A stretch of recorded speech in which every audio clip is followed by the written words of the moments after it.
I'm Raymond Owens, live here in North Charleston outside the Al Cannon Detention Center, where the suspect in the case, the hit and run fatality case that took place this weekend, was in bond court today. He's accused of hitting and killing two 20-year-old young women. Well, one of their fathers begged the judge not to give bond in this case. We're going to hear that coming up.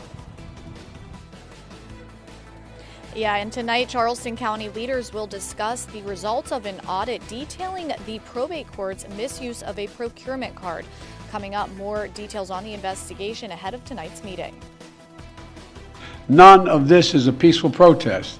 Threatening people, intimidating people, instilling fear in people is not peaceful protest. It's against the law.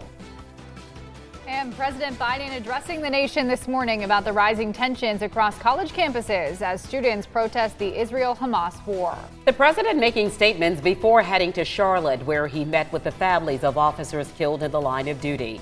The latest on both of these developing stories coming up. Good afternoon, everyone, and thank you for joining us. I'm Carolyn Murray. We're glad you're here with us. I'm Erin Morgan. We do start with major developing news. 25-year-old Max David Gentillon, the man accused in a deadly hit and run that killed two young women on Morrison Drive, appeared in court this afternoon, and he was given a $300,000 bond. News 2's Raymond Owens was inside the courtroom and has the latest on this case. Raymond, what happened in that courtroom today? As you guys can imagine, this was a very emotional time in court for the families. The bond court hearing taking place about 2 hours ago here in North Charleston. 25-year-old Max David Gentillon eventually turned himself in and was arrested yesterday. Now, he's charged with 2 counts of leaving the scene of an accident causing death. 20-year-old Lizzie Zetto and her friend, 20-year-old Ariana Gamber, were hit by a car on Morrison Drive at around 1:30 Sunday morning. Both women were found dead hours after the crash. Gentillon did not call to report the incident. In court, law enforcement said Gentillon stayed at his parents' house after the crash, even though he has a home of his own.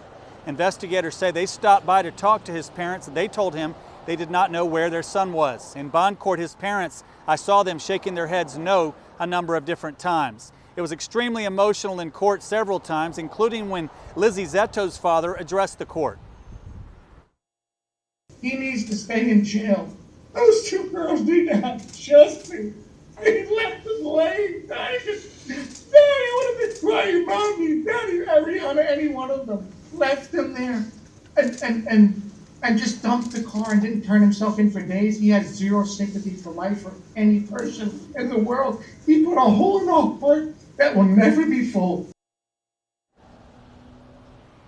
Again, that's Lizzie Zetto's father there in bond court this afternoon. The judge said while she would like to have the option not to offer bond, she said state law is clear. She has to set bond in a case like this. So she did set a $150,000 bond for each of them for a total $300,000 surety bond.